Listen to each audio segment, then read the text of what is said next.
Ladies and gentlemen, welcome to the Pro Wrestling World Talks with Dan and Mac.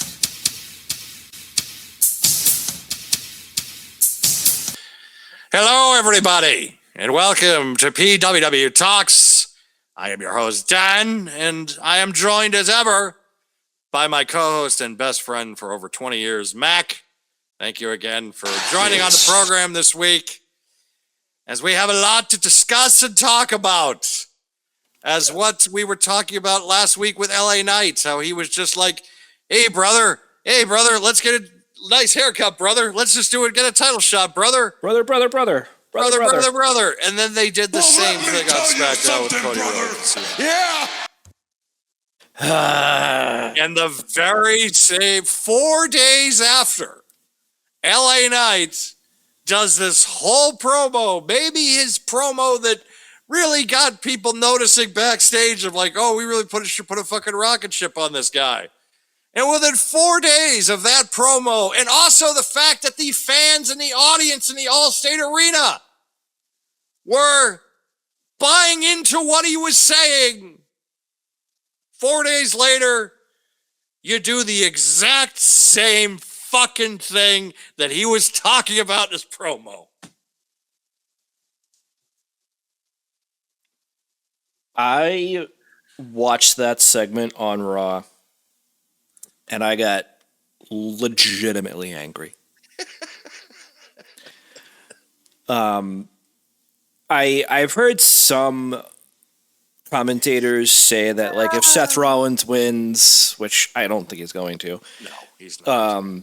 it's a good vehicle to put the belt on LA Knight after, and I agree with that 100%. But Seth Rollins isn't winning, so No. let's just put a kibosh on that right now. He's not winning. And I hate that the consolation prize is a triple threat match at SummerSlam. Or I shouldn't say a triple threat, a six-man tag match, excuse me. The frustrating part, and there are many frustrating things going on with the company right now, but this is without a question one of them, is the fact that the two champions, the two championship matches that are headed in to SummerSlam, which is supposedly the second biggest match of the year, event of the year, biggest PLE, pay-per-view, whatever you want to call it nowadays, which you are struggling to sell tickets for. In fact, I saw the numbers. Because it's nothing new. Exactly. Even Liv versus Io. You just did it. We just saw it. You just did it. We just saw it. You're running it back, and you're telling this long-term story of her leg injury as you were building it again this past Monday night. So you're already letting people know there's a good chance that Io's not going to win this match because of the leg injury. CM Punk versus Cody Rhodes looks to be a predictable outcome. Roman Reigns, Seth Rollins looks to be a predictable outcome. Obafemi versus Brock Lesnar, which, my opinion and several others, might be one of the few really interesting things going into this event, other than Cody Rhodes and CM Punk. I'll give Gable and Penta a nod. Gable and Penta too, because Gable has really gone through a career resurgence as of late as well. But at the same time, it does not feel necessary for the two-night event at all. Well, let's play devil's advocate here. Yes. You and I did not discuss what the agenda for the show would be. Hell no. I didn't think we needed to. However, I think we should call into fact that there is a show this weekend. Yes. So we'll just discuss that very, very quickly because I don't think there's a lot here to really digest ad nauseum. I'll say it that way. Yeah, that's fine. So Bayley versus Lyra Valkyria. I don't know what they're doing with Lyra, but I've seen a lot of people say they're giving her their Nikki Cross treatment. I think they're giving her the Sad Corbin treatment, which, to go back to SmackDown, oh why is Baron Corbin back again? Just why? Yep. We also have the Women's Tag Team Championship being defended, so it'll be Brie Bella and Paige against Fatal Influence, which is going to be, I believe, let me see, Lanny Reed and Fallon Henley. I almost swapped their names around, so that's why I had to look at it. Okay. Unless you're putting the belts on Fatal Influence, I don't think you should book this match. Just throwing that out there. Putting that out there. JD McDonough and Danhausen has apparently been switched to a no disqualification match. Oh, boy. So that is going to be overbooked to hell. I expect Jalen Brunson to have a run-in during that, probably. We'll talk about him in a minute. Yes. I think a lot of people will be running in that match. Yes. I think this helps Danhausen, though, because I love Danhausen, but I don't think he is up to the same talent caliber that JT McDonough is. Just gonna throw that statement out there. Sorry, not sorry, fans, but No. I'm speaking facts here. And then the tag team match, which will probably be the main event: Cody Rhodes and CM Punk take on Gunther and Sami Zayn. Why? Just, I'm sorry again. Let me just reiterate. Why? So the four of them are just gonna beat the shit out of each other, regardless of who is tagging in this match. So why? But it's Madison Square Garden. It's let's put CM Punk. Roman Reigns is supposed to be also in the same building, of course, because Jalen Brunson at some points has acknowledged Roman Reigns. So this is the unofficial first Madison Square Garden, the Knicks won the fucking championship party. Because this is the first time that any representation from the New York Knicks will be in the Garden for the first time officially since the Knicks won the NBA championship. That's correct. So this is going to be a must-see event if you are a Knicks fan. Only because of the fact that, the atmosphere alone and the crowd reaction that Jalen Brunson will get, Roman Reigns will get, and also Danhausen will get, I'm sure will be talked about for ages. Jalen Brunson may get the loudest WWE pop of any celebrity ever. Ever. Probably in that building, yeah. Yes. The loudest pop I've ever heard. He's probably going to get one of the biggest ones. It is also Fanatics Fest weekend. Oh, that's right. I forgot about that. So right. There's going to be a lot more than just Jalen Brunson in the building. Tom Brady's going to be in town. Yep. Tom Brady has said at Fanatics Fest this weekend he would love to appear for WWE. They haven't asked him yet. Nick Khan. It's only a matter of time. Nick Khan heard that, probably was just like, get him on the fucking phone right now. Yep. And I fully expect Tom Brady to make an appearance. Maybe it'll be as soon as this weekend. Because it is Fanatics Fest this weekend, WWE is at Madison Square Garden, and the New York Knicks won the NBA championship. This is must-see TV. It's absolutely could be one of the most star-packed, as far as not only just wrestling stars, for that matter, but we're talking about the superstars of sports and movies, television, and whatnot that could be in the building. Again, because it could be a very heavy celebrity crowd. Again, because the Knicks won the NBA championship. This is the first garden party, I guess you could say, until they raise the banner come October or November. So they're going to party. It is going to be a garden party come Saturday night. It is going to be must-see TV. It is going to be, I think, all the wrestling is going to be secondary. Everything that people are going to watch is going to have to do with segments and celebrities. It's not going to have to do with the in-ring action. And this is also why, and I hate to take a shot at AEW here, but I'm not trying to, But at the same time, this is going to be a very cool it factor event. And it has nothing to do with the wrestling. And I know that there's probably a good portion of you listening to that. They're probably annoyed by this. They are probably annoyed that I am talking about everything other than the wrestling going into Saturday night's main event.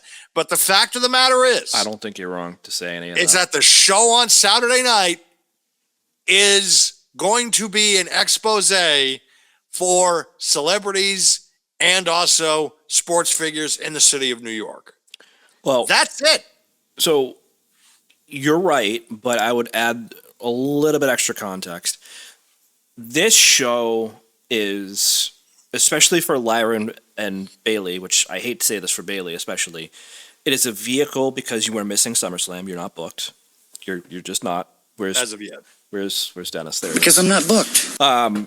And no, let's be real, they're not getting booked. And then it is a vehicle to extend Cody, Gunther, Snme, and Punk. I mean, I think Punk and Roman will get the big reception of the night, and Cody too, because again, I don't know, Jalen Brunson, especially with it is going to be a photo op night. Like you're going to see a bunch of photographs of celebrities with Roman, celebrities with Punk, celebrities with Cody. You might see John Cena. It is just because of the fact of the amount of people. The Undertaker will probably be in town because I know he's going to be doing something, I think, with Chris Van Vliet at Fanatics Fest. So it is going to be one of the, as far as like star-studded Saturday night's main event in the history of the program's history, and this is going back to the 1980s, this is going to be up there. This is going to be like when they booked this months ago, them thinking that the Knicks winning the championship, I'm sure was quite a possibility. But now the Knicks winning the championship going into this event has added the intrigue and the pageantry that much higher. Oh yeah, 100%, 100%. I don't know. I am slightly disappointed. It's I think the first time in like almost 20 years since they've had a Saturday night main event in the Garden.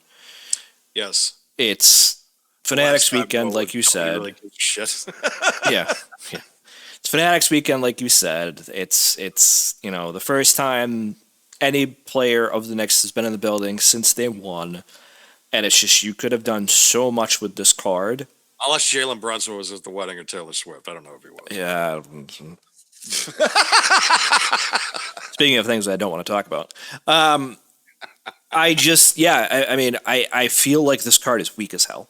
And listen, you have SummerSlam 2 weeks after. I get it. This could have been a much better card. This could have been an email. The fact that, but also too, what needs to be discussed is something that we have implied earlier, and also what has been, and we're not the only ones saying this. There are several other pundits and podcasters out there, Don Tony especially. Several others have said that the big criticism going into SummerSlam this year, you don't have enough going in to make it a 2-night event. Because I'm not booked. And it's looked at it from the card because I think there's only 6 matches announced, which, again, this is for 2 nights. Well, let's play devil's advocate and we'll look right now because I don't remember off the top of my head. I think you're right. I don't remember the exact number though. So SummerSlam 2026. Let's see. Liv and Io, yep, we talked about that. Oba and Brock talked about that. Roman and Seth talked about that. Penta and Chad talked about that. Yep. CM Punk and Cody, we talked about that. And then the 6-man tag, we talked about that. Yes. So, yeah, those are the only matches announced right now. I think they're probably going to do something with Jade and Charlotte. Probably. That needs to happen. I would have thought you would have saved Bailey and Lyra for SummerSlam, but I guess not. you might be able to do I don't want that. Gimmicked match or something like that with built into it. Who knows? For 2 weeks though, I don't want that. Yeah, I don't want that in 2 weeks. And we got a lot of talent that's missing. Rhea is supposedly hurt. I've heard Stephanie Becker is going to return right around SummerSlam. Mm-hmm. I don't know if it's confirmed or rumor, but I'm pretty sure it's confirmed at this point that Big Cass is coming back after SummerSlam. Yeah, that's been confirmed. Which through a vignette on Monday, which again they might do another reveal of. Because it is. I would have just had them come out with like a surprise instead of just announcing the vignettes, because it's just everybody knows why the day after SummerSlam. It's just because you want to make it special, but then then don't have a vignette and just have a surprise return, kind of like you're saying at SummerSlam. Just have somebody come out, another tag team, or like the Judgment Day coming out, come set some heel promo. All of a sudden, the music hits. The fans know exactly who's coming out. They don't need an advertisement. You don't need to tease it. They know who the hell's coming out.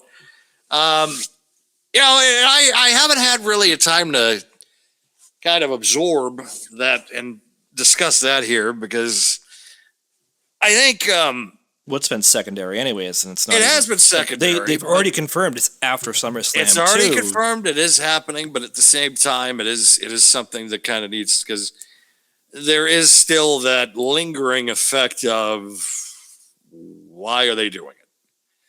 And the fact is that you can look at Big Bill Morrison and say that he's put the work in to come back to earn a spot back in the company. And as much as it, to my chagrin, as much as something that I would like to sit here and say quite the opposite, Enzo Amore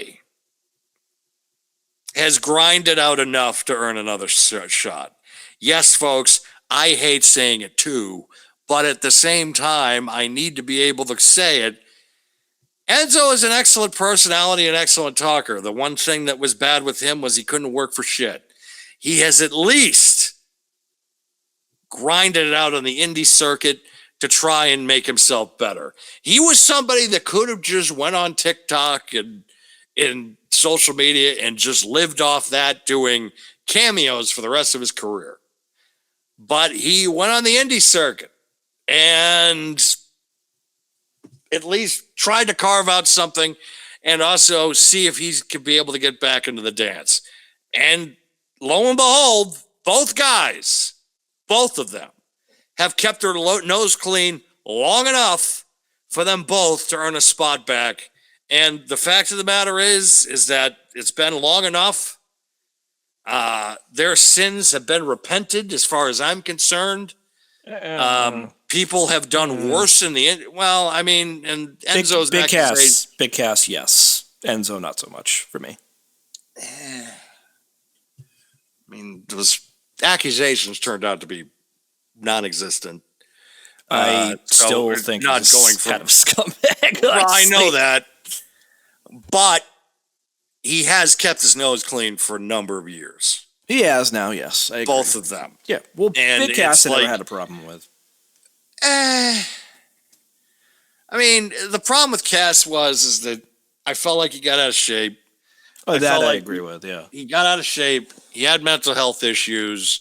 He thought that he knew better, and he's repented again for that. Right. There have been guys that have done less in this industry, 100%. or have done far worse in this industry and gotten chance after chance after chance again. And both these guys, I feel like, all right, fuck it. You know what? It's been long enough. You got to throw something to kind of be able to get some personalities on the television. Morrissey is in incredible shape. He's in the best shape I've ever seen in his career. He finally looks like somebody of just like, okay, yeah, you can't teach that. You're 7 feet tall. You can't teach that. Right. Exactly. You look like somebody now that's like a brick shit house. Yep. Good. Yep. And if Enzo is 25% better than the worker, or a third better than the worker than he was, they're going to be okay. They're going to be okay. So, do you feel that having gone through the limited card that we actually know about right now, yes. do you feel that the mid card is being underrepresented? 100%. It's been that way for ages. I'm not gonna say that, but like, so again, I already said it. It's no surprise if you miss Friday night, though. We'll just repeat it. They brought back Baron Corbin. Mm-hmm. Do you feel that now there's going to be like the sense of maybe a triple threat match between him, Mello, and Trick for the U.S. belt? I think the annoying part, I don't understand why all of a sudden you need to inject Corbin into this. I mean, I don't feel you need to eject him at all, but I don't hate them bringing him back. I don't hate it either, but it's to just immediately stick him in a main event segment on your SmackDown, when realistically, I don't understand why they needed to do that at all, honestly. Bringing him back, I'm fine with it. I never hated him. He was a good worker. You know, they put him in good matches. He was fine, I thought. I do think that he suffered a problem with creative a lot of the time, though, because Sad Corbin was bullshit. But, I mean, as a worker, I didn't hate him. I look at the card, and I see that on SmackDown, and I see that, you know, now you've figured something out for the Intercontinental title, fine. You're not really doing much for the U.S. belt with Trick. He's done great things with it, but he would have done great things without it, too. You have zero representation of your tag team so far, and your women's WWE champion is supposedly injured and hasn't been on TV for weeks. I don't get it. That if it was anybody else that held the championship, they would have taken it off already and had some kind of like tournament or battle royal. Well, to that point, what is the sense of having them have the belts if they're not going to fucking defend them? And listen, I don't need a return, and I've seen it a lot lately. I don't need a return of the 30-day clause. But maybe like a 60-day clause? At least 90, you know? No, I would say at least 60, because then you skip a PLE, you're on the next one. That's how I would approach it. Or you do it on their television, whatever. I understand talent needs time off and talent gets injured. But at the same token, it feels like the women's U.S. title right now is the championship. Because that one they're actively pursuing in multiple ways, and you have Charlotte Flair around its orbit. You have Alexa Bliss around its orbit. You have Jade Cargill, as my Alexa just goes off. You have Jade Cargill around it. You have Tiffany Stratton around it. You have...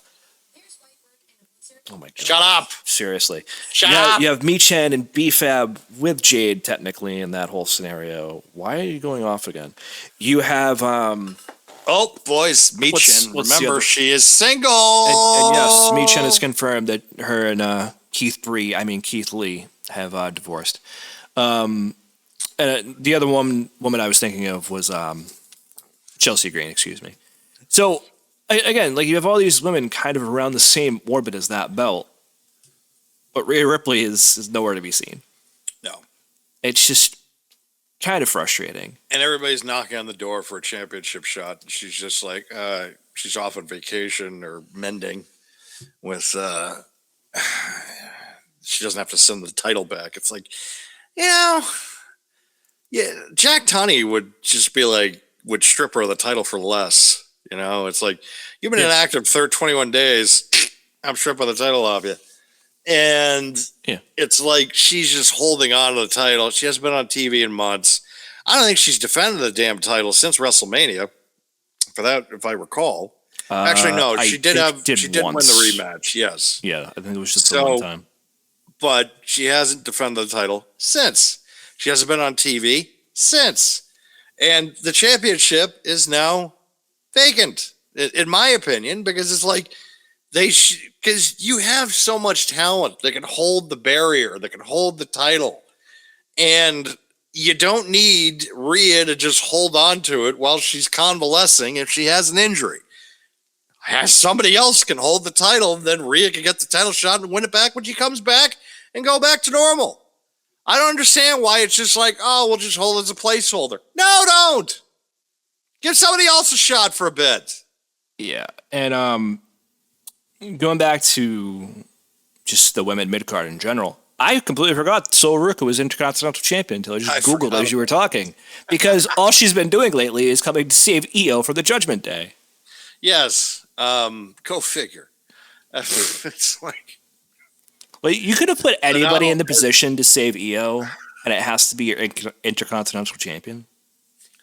And now it's like, so that means that if Liv loses, that it's just like, oh, they're going to do another title. It's going to be the Intercontinental Champion versus, because, of course, Sal Ruka is going to be like, I have to defend Io's honor. It's like, oh, okay, let's do this now. Speaking of things I don't want. Well, we'll see where. But speaking of things I don't want, it's LA Knight, Solo Sikoa, Royce Keys against the Bloodline. Speaking of things I don't want, just if the Bloodline wins that match, I might have to jump off the LA Knight bandwagon because at that point you're just gonna bury him. We gotta also make a discussion because this includes the Bloodline, but also can include the several variables now that's going into this, because I guess on Monday, Paul Heyman has no affiliation anymore with the Vision. Supposedly. But they have all these Bloodline storylines coming through that they're doing this, which supposedly now is supposed to go through WrestleMania of next year. So stay tuned for that, folks. So, excuse me while I throw up in my mouth. That could be where Paul Heyman goes if he goes to the Bloodline storyline of, does he go back with Roman Reigns in the Bloodline? Does that get reaffiliated? Or does Paul Heyman go back to CM Punk and CM Punk turns heel on SmackDown and then has Paul Heyman working with him? Or does Cody Rhodes turn heel and have Paul Heyman working with him? These are the questions I have to bring to the table this week. Where does Paul Heyman end up? And is it going to be figured out come SummerSlam? So obviously he's going to be in Brock Lesnar's corner for his match against Oba. Yes, we know that. But where else is he going to be? Dude, it might be nowhere. It very well could be, but this could be him saying, you know what, I'm done too. We don't know. But who closes out? It depends also who closes out on Sunday. Well, because isn't it Roman and Seth closing night 2, or is that night 1? I think that's night 2. I think Seth and Roman are going to cut, unless that. Well, they haven't announced it yet either. So who knows at this point, right? So we don't really know. Because really, because really, in my opinion, it really is a tough decision to see what is the bigger matchup. Because yes, Seth and Roman have all the history and blah blah blah, the Shield, blah blah blah. But I think Punk is a bigger star. Well, for one thing, Roman is the biggest star in that of the 4. However, I think that Punk and Cody are far bigger stars than Seth Rollins. So I would have to give the edge Oh man. for Cody and CM Punk as far as the bigger marquee matchup. But they might think it's going to be Roman and Seth because Roman is the biggest star of the four. If that makes sense. It does. I don't know. I really don't know. A lot of people starting to come around with me on the Seth Rollins thing, especially after the last 2 weeks, because he has been assassinated the last 2 weeks on promos. Absolutely destroyed. He got tossed around by LA Knight last week, and then this past Monday night, my God, it was brutal. A one side, and it's like he had no response either time. He just sat there because he had no response either time. Roman the whole time he's just running down things, and everything he said is true. It's the same thing with LA Knight. Everything he said was true, and Rollins just stood there because he had no answer. He had no answer. It's like also the last 2 weeks on the promos. Was Dan writing them? Probably I was in some way. I don't know. Good Lord. I heard that the consensus they thought they were going to get was that they were building up Rollins for the promo that, no one's going to get behind LA Knight or whatever. And it's just no, LA Knight eviscerated him on the mic. And for those that think otherwise, I'm sorry. You just got to pay attention. You just got to pay attention. Whereas Roman performed just absolute perfect surgery on him. It was kind of sad to watch, to be honest. Both of them were right. There was just different approaches. I just feel that the one with LA Knight, Rollins is sitting there trying not to laugh, really, which is fine. LA Knight pops everybody. LA Knight pops Jey Uso on a regular basis. I get it. It's fine. He's funny. He's supposed to be. But then he's sitting there talking about his rise and how he needs to rise. And I think everybody turned the corner on LA Knight okay, yeah, now he needs to win. He has been rising for 10 years. He absolutely 10 has. plus years he has been rising. Especially the last 3, I would say. But yeah, 100%. Just going to say, everybody, go watch Eli Drake promos. That's all I'm going to say. Yeah!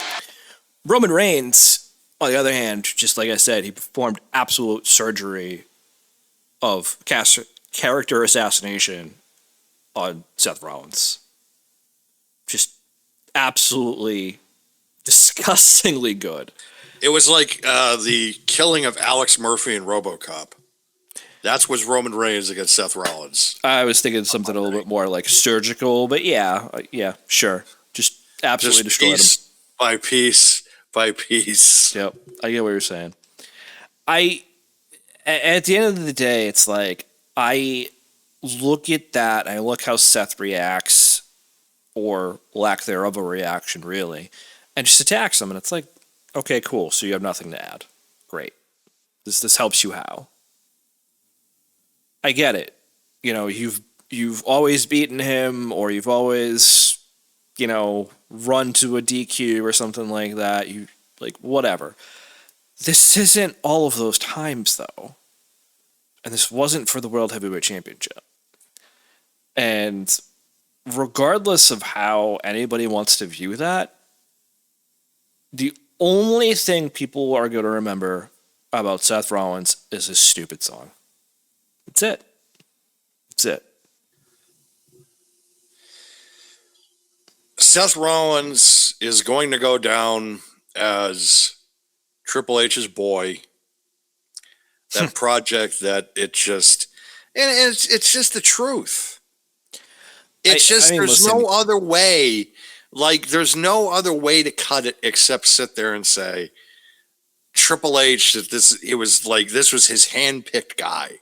Of all the guys that he could have handpicked, it was Seth Rollins is the one. It's Really? It's, you know what though? I look back at like 3-4 years ago when he was over, but it's like as soon as they changed it, he started to suck again. When he was like the world heavyweight champion, when they brought it back, okay, right? Like his matches aren't blowing me away. They're serviceable. He's a good champion. But at the same token, you have Roman Reigns on SmackDown as the tribal chief. People are watching SmackDown. They're not really watching you.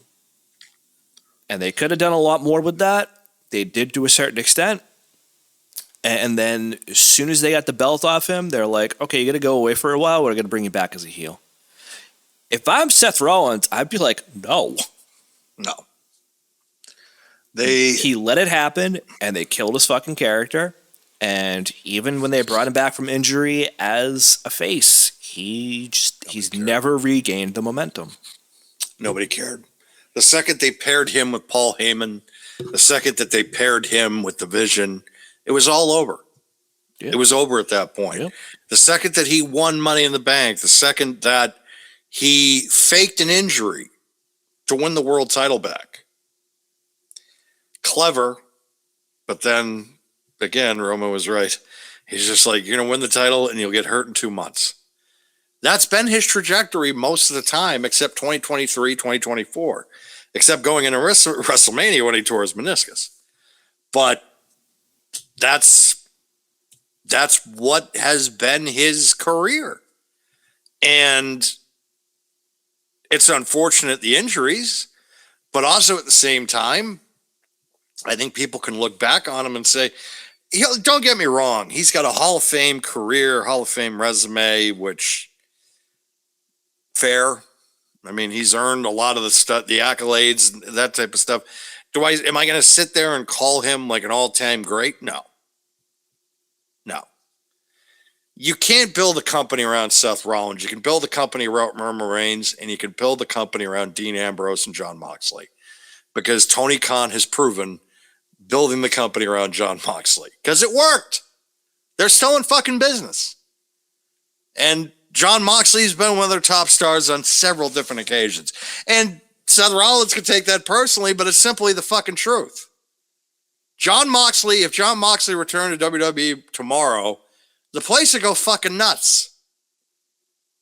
If Seth Rollins took 6 months off and then showed up, people would not be like, oh my God, it's Seth Rollins. They'd be like, yay, it's Seth Rollins. Moxley shows up tomorrow, the whole world would explode. But then everybody would be like, well, what if he showed up in AEW? Meaning Rollins. I know what you meant, yeah. I don't know. I just look at it from a standpoint of I don't know what the creative plan is for either company. You're in my way. No, you're not. Shut the fuck up. I just don't know what the creative direction is for either company right now. That's the biggest issue that I have with it. Whew, man. I mean, I think AEW, it's clear where the direction they're going in. It's going to be Will after all in. Probably, yeah. Which I'm fine with. I mean, it's just look, this is the best possible matchup that they could have done going in for Wembley. I mean, they lowered the ticket prices. They cut the ticket prices in half, which I'll get to. Speaking of ticket sales, I'll get to WWE's ticket sales news in a moment. I don't know if you got this because it just happened within the last couple of hours. It's been reported. I didn't. So besides AEW trying to get their act together with Wembley, right? It has been reported that WWE in the year 2026, their attendance is down 26%. But this doesn't affect their overall revenue because of how much they're charging for tickets. That's what I was going to say. When you are charging a ridiculous amount of tickets, that might be why. Makes up for it. I'm wondering, though, if they're going to, how the live attendance for those live events are going for those tours, because there were really, because, TKO has been really kind of hesitant about doing a lot of house shows. But the talent and the need has kind of been there. I don't know how many.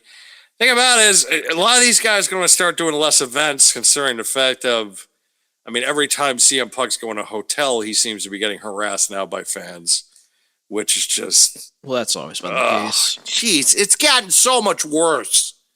Like, just so much worse for these guys because you have all these pariahs that just, it's just, all they want to do is they either want to meet their favorite talent and get an autograph and a picture and just talk about how great they are, or if they get blown off, supposedly, or in their minds got blown off, even though the fact that they're not going to tell you the fact that they've been harassing these people all day and that they have just been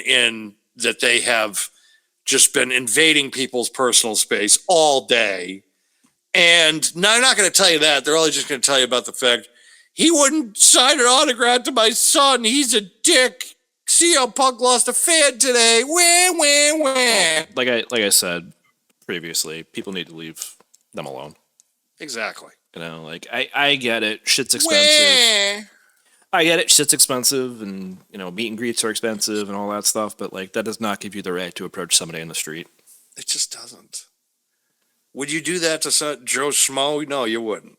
So why are you doing it to a celebrity? Like, the guy lives in Chicago. That doesn't mean that, like, going down the street on the L train or something like that, like if he's sitting, number one, I don't want to talk to people on the public transportation regardless. So if he's on the L train, I'm just going to sit there and be like, whoa, shit, that's CM Punk. And I'm just going to carry on with my day. I might say hi, but that's it. I might just, like, do this. What's up? Yeah, but Like, you'd be like, yo, big fan. Good to see you. Yeah, exactly. Like, that's it. It's just, I'm care not. less. Yeah, I'm not going up to them and accosting them for an autograph or anything else. No. It's funny you mentioned that though. We have a friend who has a son that went. I don't know. This wasn't recent. This was a while ago. I don't know if it was like a mini camp or training camp or what for the Patriots. And I guess his son had some kind of trading card and approached one of the Patriots players to sign it. And the Patriots player basically said, yeah, no, because it's not like this card, right? Like it's not X company's card. Because players have deals with like the card companies and shit. Yes. So I guess the son was really upset, and I guess the father may have said something on social media about it. I don't remember. And I was kind of like, yeah, but that's their deal. Like, kind of have to do that. It's just like it's like John Cena being, you know, the voice of so many companies. If somebody else asked him to sponsor or talk about this company, he's not going to do it. It's the same thing. That's the thing, man. Just leave people alone. Okay, there's a thing too that people need to realize too with a lot of this stuff. You see, when it comes to cards, trading cards, like if you're let's just say you want to buy a baseball card, there's only really one company to buy it from. Correct. Which is Topps. Guess who owns Topps? Fanatics. Yep. Sorry. It's not even a question of sorry. It's like they are sponsored by X. Uh-huh. They're not going to sign something made by Y. Yes, there's Panini out there. There's still Upper Deck. There's still plenty of these card companies out there, which I get it. But at the same time, if they don't have the affiliation, if they don't have the rights, you know, they're not going to sign it. They're not going to sit there. And because number two, it's not just the problem with trading cards now is it's not just the fact of they're thinking, oh, I'm signing it for this kid. They're signing it of this kid's going to get it slabbed. And then he's going to try and get this sold for like $900. More if he went to the Super Bowl. Exactly. You know? So it's the problem with the trading card market is. It is not just dollars and cents anymore. It's not just it's gotten more hardcore than it did in the 80s and 90s, and that is fucking saying something. Yeah. Because the 80s and 90s was printing money as far as like baseball memorabilia was and that type of stuff. Yeah, the stories of Mickey Mantle and Willie Mays. Mickey Mantle had to declare bankruptcy at one point in like the 60s after he retired in the 70s. He made a lot of his money, though, back in the 80s and 90s because of the baseball card boom. Yep. Because people were willing to be like, oh, yeah, I'll give you $600 for an autograph. Shit. All right. So, which also led to, I think, his early demise because, you know, you're going to have these conversations with people. They're like, let me buy you a drink. It's like, oh, yeah, sure. You know, and that's where we're at again because now Tom Brady is affiliated with Fanatics and is opening up all these card vault shops. He's got one in Boston, New York, which are now just places to go buy slabbed cards, you know, the rarest of the rares, these one-of-one type situations. So, right. You know, it's a lot more complicated than just, the guy wouldn't sign my kid's card. It's like, but you don't have a picture or a poster. Have something more universal, all right? Like, it's just have something that's not like affiliated that somebody might misconstrued as, you know, because they could be selling this online in 3 days or in 2 months when they get the slabbed for like $900. Mind you, it's not about the money, but it's just about like, you know, it's just, again, it's very complicated. So it's funny we're talking about this in the context of the conversation that Fanatics Fest is this weekend. Yes.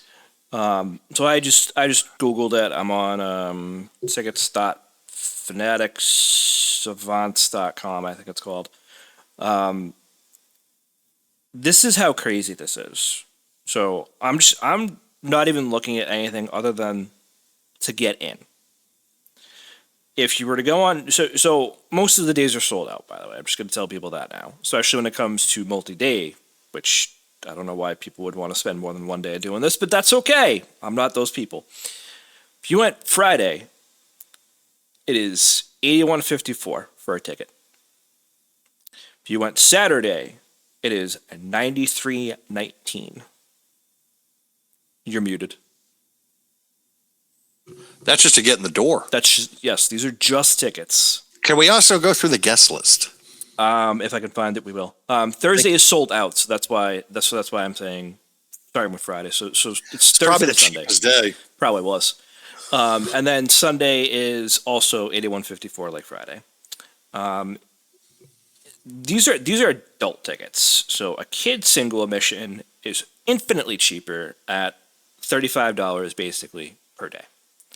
So if you did adult multi-day, all 4 days, $279.59. 3 day is $232.99. If you are doing a multi-day kid, it is $87 for 4 days and $75 for 3 days. So is all you get is entrance to this thing for that money? You don't that is just general admission tickets. Yes. Go on.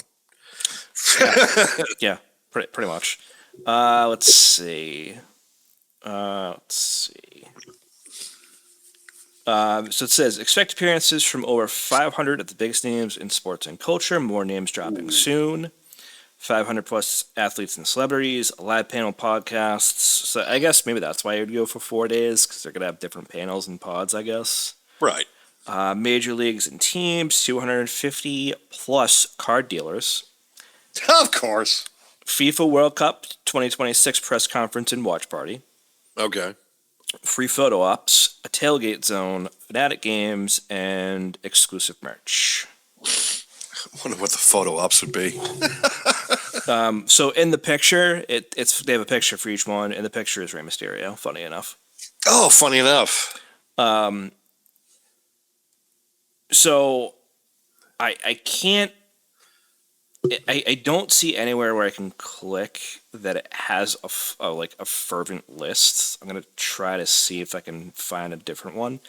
But some of the pictures that they have are indeed Tom Brady, Jalen Brunson, Roman Reigns, Derek Jeter, Liv Morgan, John Cena, LeBron James, Shaq.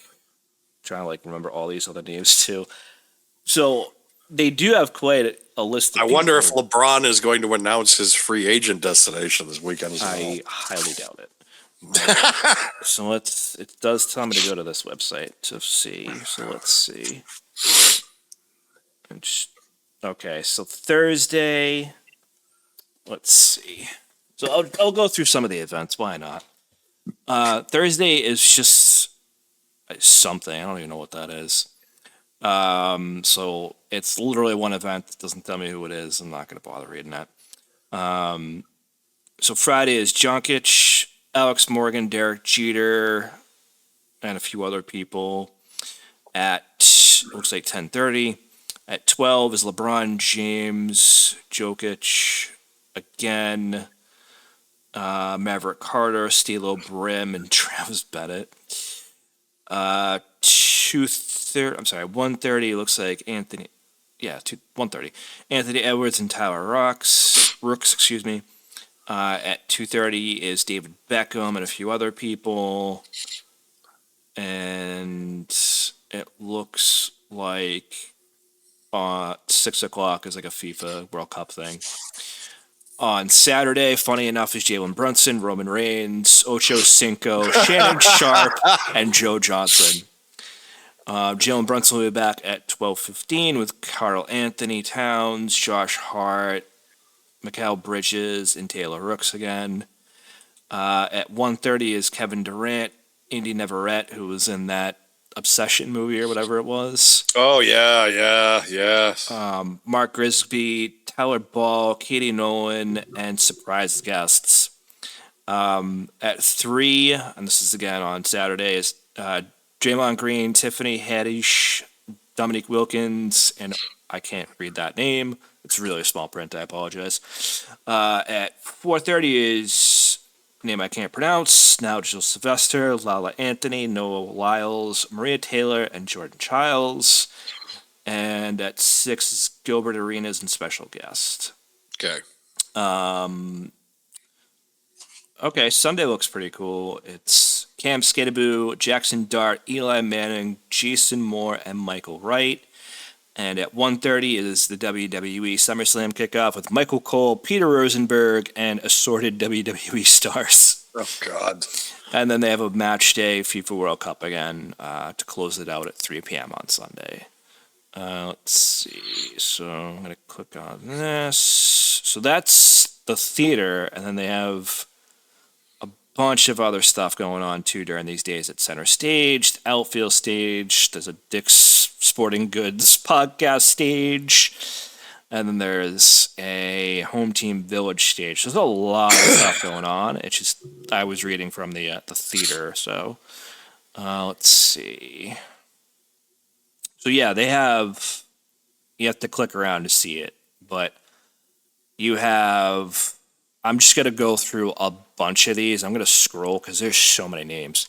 Scroll.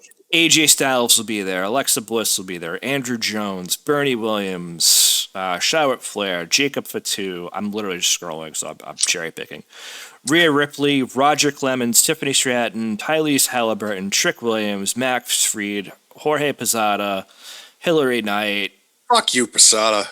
Yeah, I agree. So that's you have to click on different days. Some of them are going to be there multiple days. Like AJ and Alexa are there twice already. I was thinking about this earlier tonight that? because I was playing 2K. I was playing the show 26, of course, and I was thinking about Yankees I hated, And There's a lot. Posada was at the top of the list. Posada was at the top. A-Rod, who is there Friday, is also at the top of my list. A-Rod up there, but it's like Jeter I had respect for. I respected Jeter. Mariano I had respect for. Same. Bernie Williams. There were a lot of guys on that franchise I did have a lot of respect for during those years.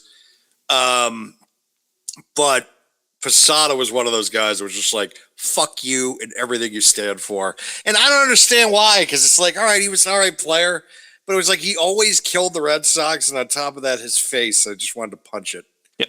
Like that was just part of the problem with Jorge. It's like, anytime I hear Jorge Posada's days, the first thing that comes to mind is just like, fuck you, Posada. Yep, I agree. So A-Rod, so I'm looking at Friday now. So A-Rod is there. Ooh. Again, a few times it looks like. Looks like AJ was, but now he's off the list. Braun Breaker will be there Friday, as well as Dominic Mysterio, Io Sky. Braun Breaker's going to be there all pissy-eyed and wearing his sunglasses. Tyson. Because apparently, what? Because it's being reported that he's Mr. unhappy Breaker with creative. Yeah, is unhappy with his creative. Can't say I blame him, but speak up. Mike Tyson will be there. Penta will be there. Stephanie Vicaire will be there on Friday. So maybe there's a return finally. Maybe. Maybe. I like the closeout because Stephanie Vicaire is on the same line as Rob Gronkowski, Scottie Pippen, and Tim Tebow. Oh, Jesus. Kyle Tucker will be there. Emmitt Smith was going to be there. Dennis Rodman's going to be there. Let's see. Saturday, Alex Ovechkin. A-Rod's going to be back again. Brett Favre, Cody will be there on Saturday. Brett Favre's going to be... Yep. Fuck Brett Favre. Yep. Ocho Cinco, talked about earlier. Barry Sanders will be there. Cody Rhodes, Chris Carter. Danhausen will be there on Saturday. Yay! Dwight Howard, Eddie George, Don Mattingly, Floyd Mayweather, excuse me. Junior or senior? Just says Floyd Mayweather, so it's probably I'm senior. surprised. Well, it's probably junior if he's not in Dubai still. And I wonder if he's going to have like a PayPal account too for people to donate, considering he is going through some financial problems.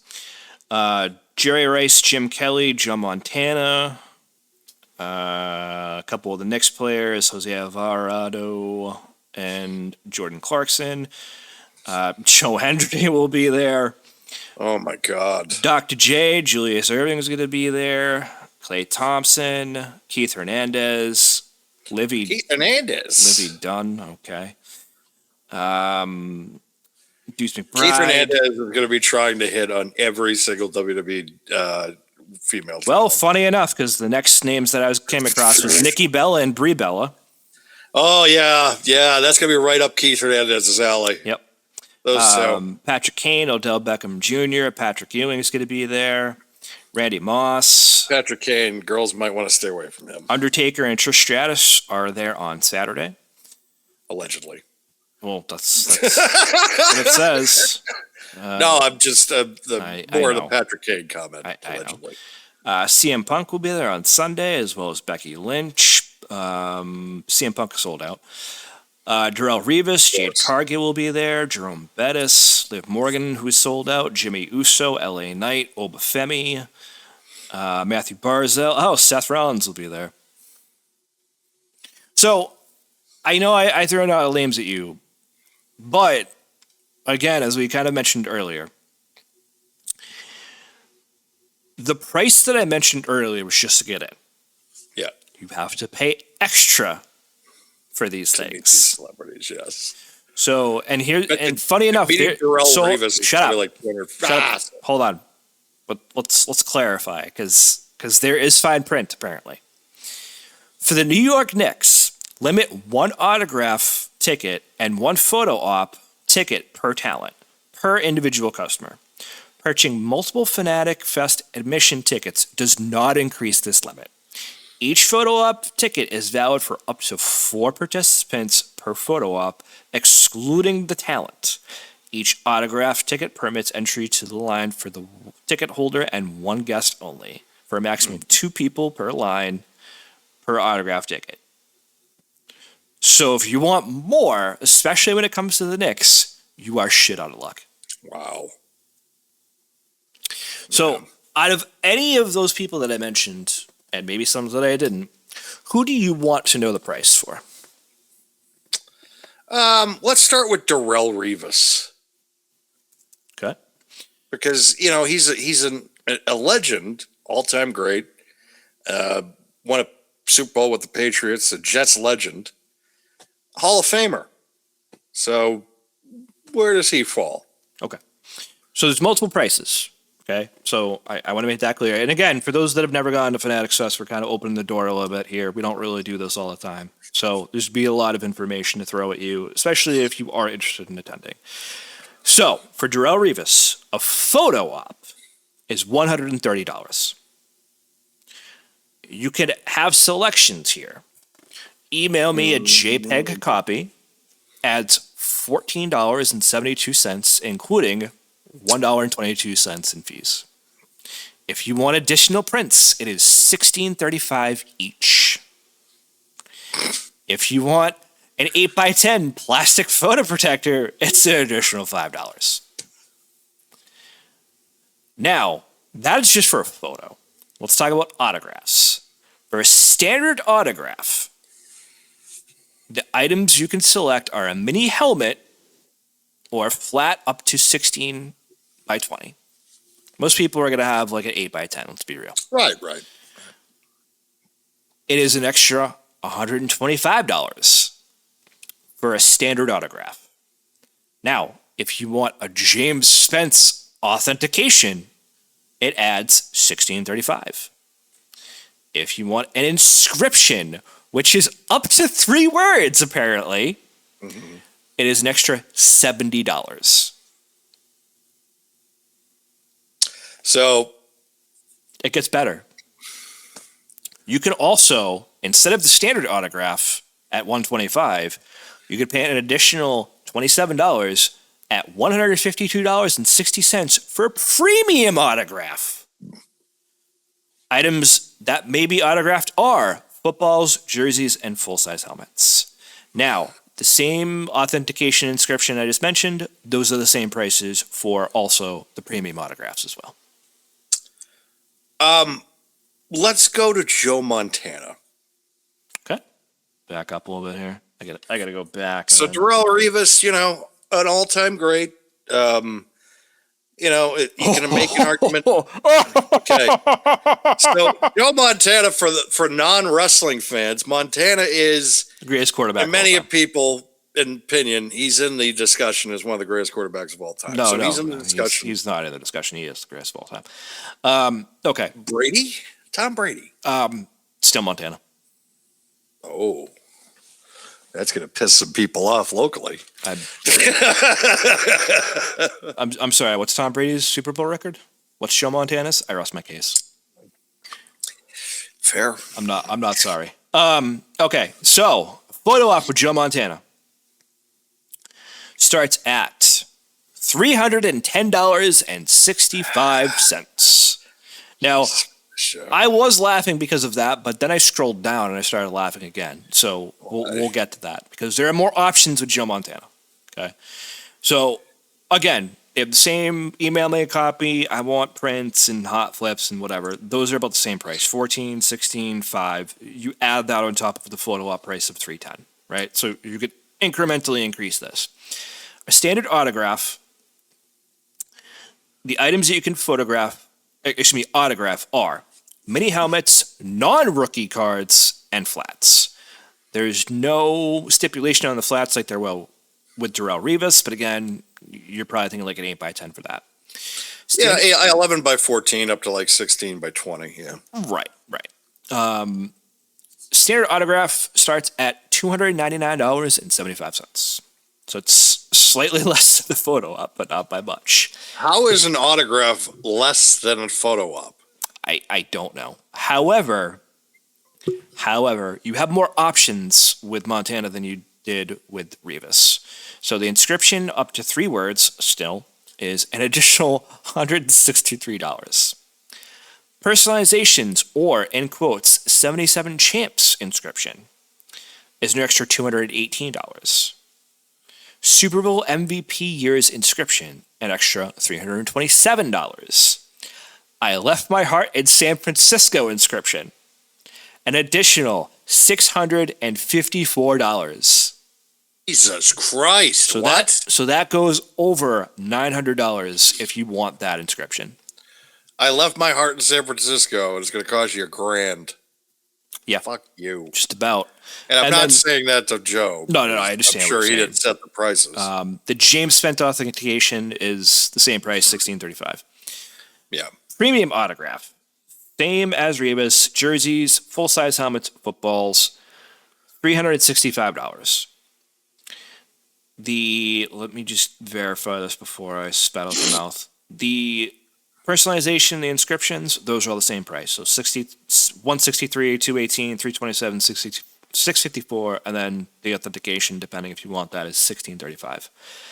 So you could cross 1,000 basically at this point, right? Meeting Hulk Hogan was a bargain compared to this. Jesus.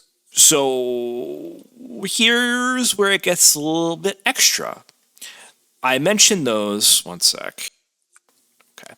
So I mentioned with Revis those three options. However, with Joe Montana, there is an ultra premium that starts at $981. Items that can be autographed is a seat back, a combo item with other players, or rookie cards. The prices for the different inscriptions and personalizations and stuff are all the same. So just doing math here, if you want an ultra premium, I guess autograph really, with Joe Montana, it's a base value of $981. And if you wanted the I Left My Heart in San Francisco inscription, you are over $1,500.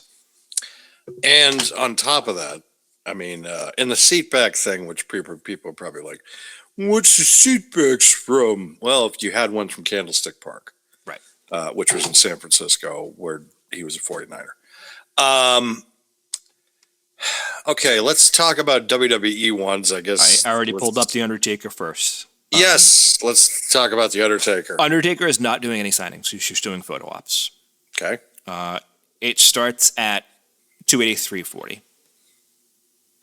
More than Revis. More than Revis. Same price tag for how you want the copy of the photo. So you could run us up to about $300. $20 less or $10 less than Joe Montana. Yep. So The Undertaker is in the same league as Joe Montana. Yep. I immediately see why Liv Morgan has sold out, by the way. So Liv Morgan was the next one I looked up. Photo op is $114. Standard autograph, any item is $109. Of course. So I heard Danhausen was in the $150 range. So let's look. Danhausen is $81 for a photo, $76 for an autograph. That's not bad. It's not bad at all. Especially for Danhausen fans, obviously. Surprised that hasn't sold out. What about CM Punk? So I'm going to AJ Styles popped up first, so I'm just going to look at him real quick. So photo op is $114, standard autograph is $109, any item. Very good. And CM Punk, look at him. CM Punk is sold out. Right. Photo op is $228.90. Autograph is also sold out, $218. More than Darrell Revis. More than Darrell Revis. So might as well look at Cody Rhodes. I think some of these guys are like, some of these athletes, like Darrell Revis is sitting there and he's just like, I've won a fucking Super Bowl. Probably. Like, I had my own shoe. Probably it. And these fucking guys are making more money than me getting autographs. Like, so I think you bring up a good point. So by the way, Cody is about the same price. Cody is $228 for a photo op, $218, which is actually sold out for autographs. Can we look at Alex Ovechkin? He just popped up, so yeah. The number one goal scorer in the history of the NHL. Mm-hmm. So let's see what he's charging. Okay, so he is actually pretty in line with the WWE talent, actually. on like the CM Punk and Cody Rhodes side. Photo op is $310. Standard autograph is for flats, pucks, mini helmets, and Funkos. He will sign a Funko, people. $299.75. And for a premium autographed, oversized photos, sticks, jerseys, and other equipment, $408.75. That's actually a bargain autograph, in my opinion. For Ovechkin, I would agree. For Ovechkin, that is for a guy who is. You can make the argument if you're like starting 5 in the NHL, he's on that list. You know, you put Gretzky there, and then you probably put him on the forward and on the wing side, and you can make that argument. He's one of the best players in NHL history, and he's comparable, and almost like a bargain price for some of these autographs. It's like, okay, like you could probably get a rookie card of Ovechkin for $400. What? So you what's the best word to use that's not derogatory? You kind of crapped on him on Brett Favre, and he popped up, so I wanted to look. Photo op, $474.15. What a fucking asshole! Standard autograph, $305.20. Inscription, add $218. Premium autograph, $354.25. Helmets, mini helmets and flats. The standard autograph is only flats 16 by 20. The premium autograph is only mini helmets and oversized helmets. And again, inscription, add $218. That's $354.25, excuse me. And he also has an ultra premium autograph, footballs, full-size helmets, jerseys, $463.25. What's Roger Clemens charging? Give me a second, look. You know, because Clemens 7 Cy Youngs, but still Yeah. kind of a pariah. Cheaper than Brett Favre, I'll tell you that. Oh, I'm sure. Significantly. Nothing even touches that. Photo op, $283.40. Standard autograph, $201.65, including baseballs, flats up to 16 by 20, action figures, and tickets. Premium autograph, $272.50. Rookie cards before 1985. Mini helmets and oversized flats. And then ultra premium autograph, $381.50, including jerseys, bats, and full-size equipment. Yeah, he's a reasonable priced autograph. You're going to give him that on that. Compared to Brett Favre, yeah. Favre is just a fucking jackass for charging that. Well, I guess he's going to pay back those people in Mississippi, too, for stealing all the welfare. I mean, listen, if you're going for... Oh, CC Sabathia is going, too.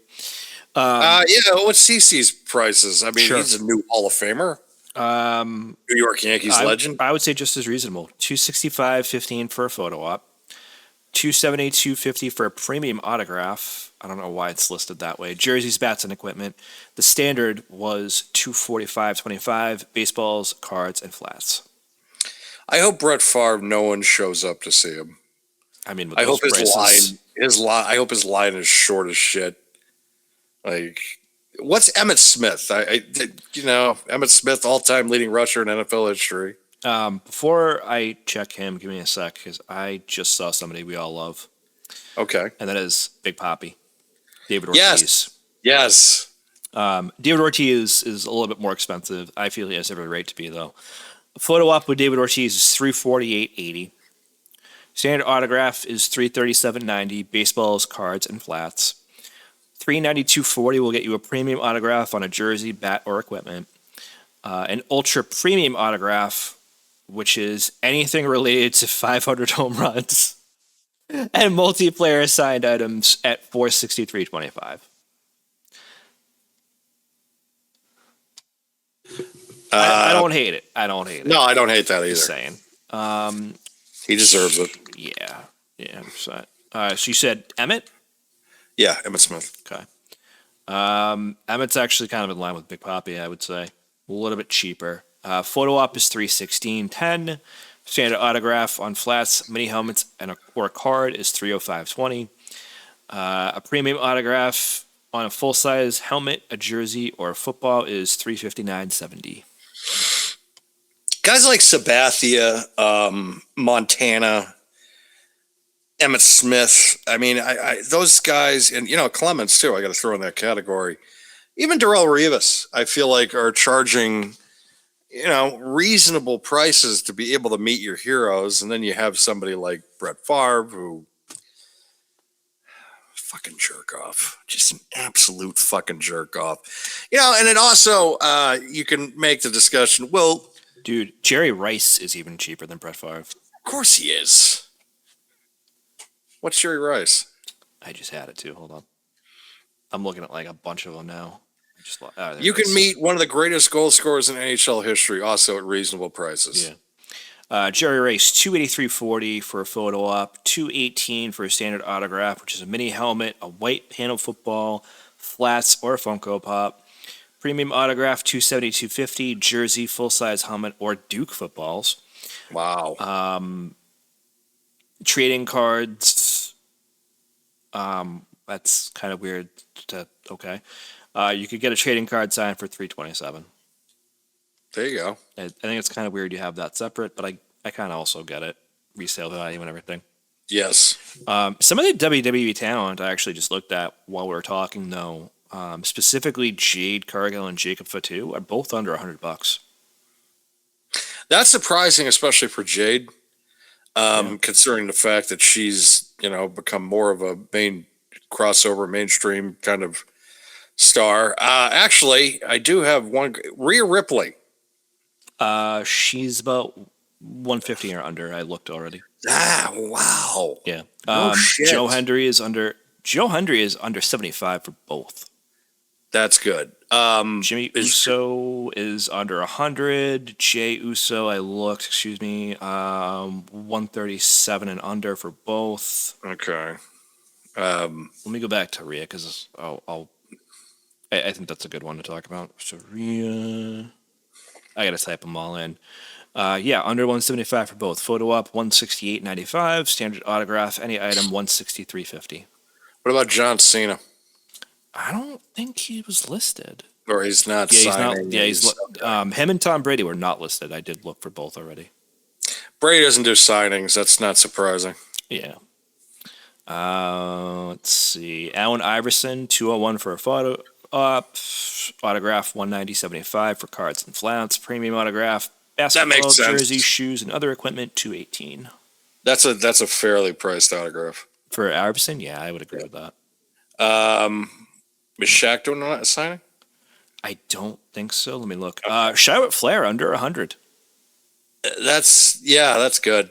Surprised her dad's not there. Becky, I think Becky was more expensive. Hold on, let me go back to that. Becky is 168 for a photo op and 163 for an autograph. I'm a little surprised that she was that high. Yeah. Charlotte's under 100. You said Shaq. Yeah, Shaq's not doing signings.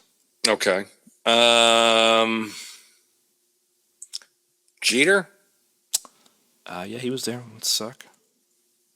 Oh, maybe he's not. I could have sworn it. No, I guess not. I guess he's not doing signings. He's probably doing a panel. Oh, probably. I'll do A-Rod, though, because he's deep. Oh, yeah, let's do A-Rod. We're Brett Favre country right now. Photo op, 321.55. Actually, that's not Brett Favre territory. That's like, that's more in line with, except it's just, again, Clemens. I guess. He should be more in line with Clemens just because of the fact of you're not in the Hall of Fame, dude. Right. Standard autograph, baseball, cards, flats, magazines, and Funkos, $310.65. Premium autograph, tickets, bats, jerseys, hats, helmets, $370.60. $103.55 for inscriptions on either one of those. And then ultra premium autograph is like double the price, $654 even. Anything all combo multi-signed items for $500, $600, $700, or 3,000 hit clubs. So you could be like in the $755 range if you get an inscription on it too. One more, Don Mattingly, because Mattingly's going to be there too. Let's see. Dawn. Yeah, he is. Wow, he's really reasonably priced. 168.95 for a photo op. Rookie card signing 218. Inscription is 81 extra. Ultra premium 272.50.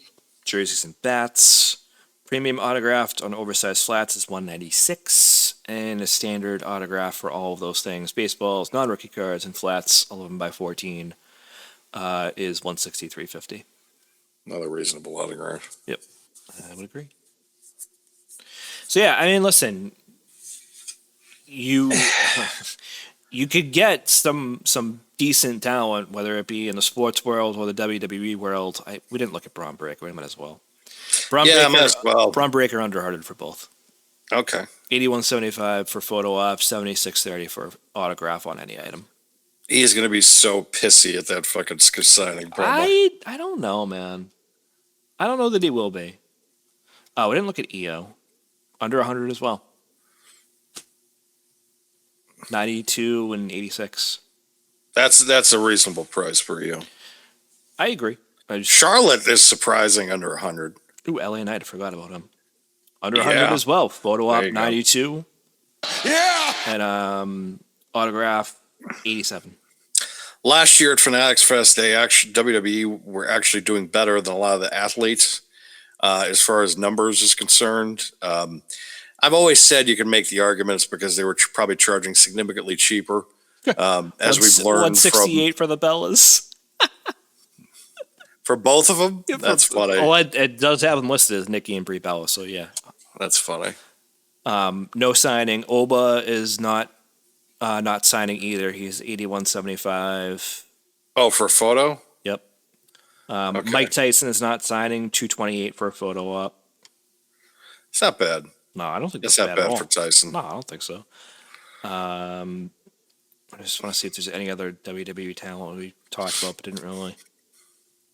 Oh, Paul Pierce. I might as well talk about him because we're from the area. Yes. 130 for a photo op, 125 for a standard autograph on cards or flats, and then my boy Pierce. Yep, the truth. Common man. Premium autograph, basketball jerseys and shoes, 163.50. That is a very reasonable autograph photo op. Penta, we talked about that. He's under 100. Seth Rollins. KG going to be there? I didn't see. I'll check in a sec. Okay. Photo op for Seth Rollins, 168.95. Autograph sold out. Any item, 163.50. Stephanie Vaquer is a little over 100. That surprises me a little bit. Photo op 103.55. Standard autograph though is under 100. Let's see. Tiffany Stratton under 100. Trick Willie 81 for a photo op. He's not doing signings. Trish Stratus looks like the last one we didn't really talk about for WWE. 81.75 for a photo op. Standard autograph 76.30. I don't know how she is not sold out with that price. I would. Jesus, photo op with her. I'd be like, yeah, I'm there. Yep. Here, take my money. I mean, listen, if we are a wrestling podcast, so if you're going to Fanatic Fest, obviously this weekend in New York, and you're going for, to meet and greet and have stuff signed with WWE talent, you can get some good autographs in here that are reasonably priced. Oh, Dominic, we forgot Dominic Mysterio. 136.25 for a photo op, 130.80 for an autograph. I love how he's getting more than like Trish Stratus and some of the other Charlotte Flair. I know. It's like, what the fuck planet am I living on? It's wild. It's I know. Absolutely wild. He's actually getting better. He's actually getting better numbers than Liv Morgan. He is, and Ocho Cinco as well. What the fuck? I just looked at him too. Also, too, he's charging. What? He's 136. Yeah.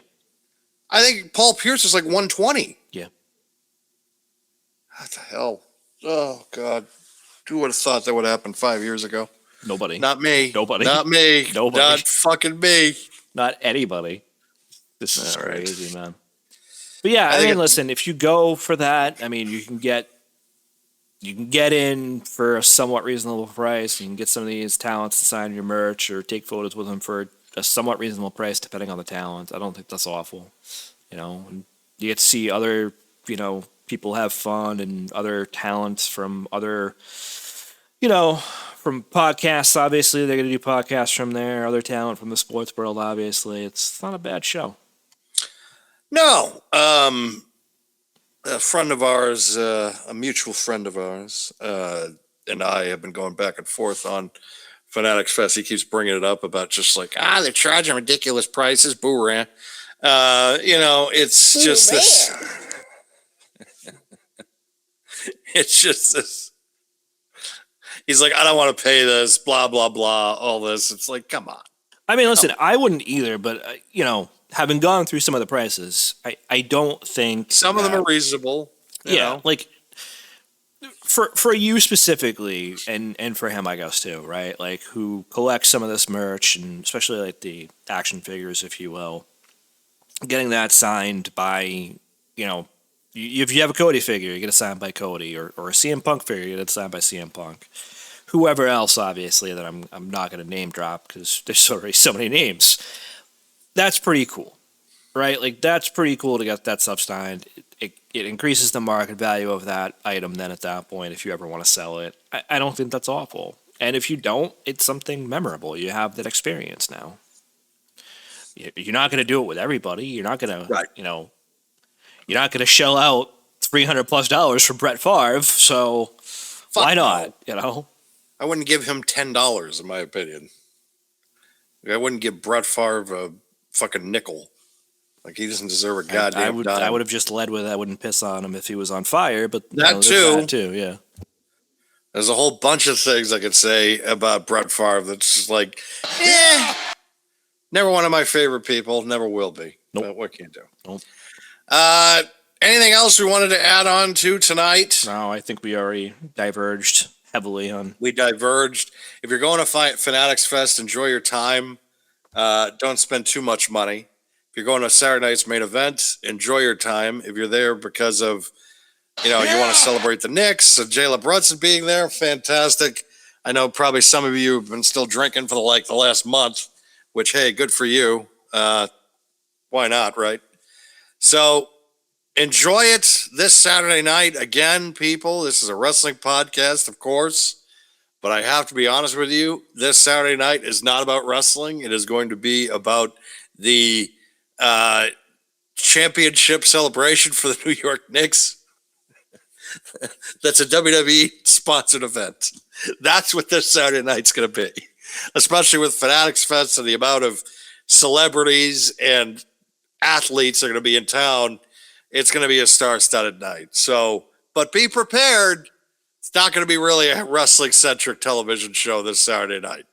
So be prepared for that. But on that note, we're going to wrap things up here, and we will be back next week to talk more about the review of Fanatics Fest, if anything happens with that, if any big surprises happens there, and of course, what happens on Saturday night's main event, and of course, the road to SummerSlam as that continues.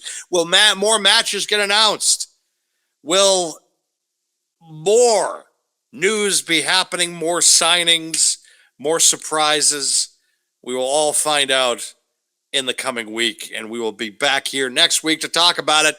Here on PWW Talks, we will see you next week. Bye-bye!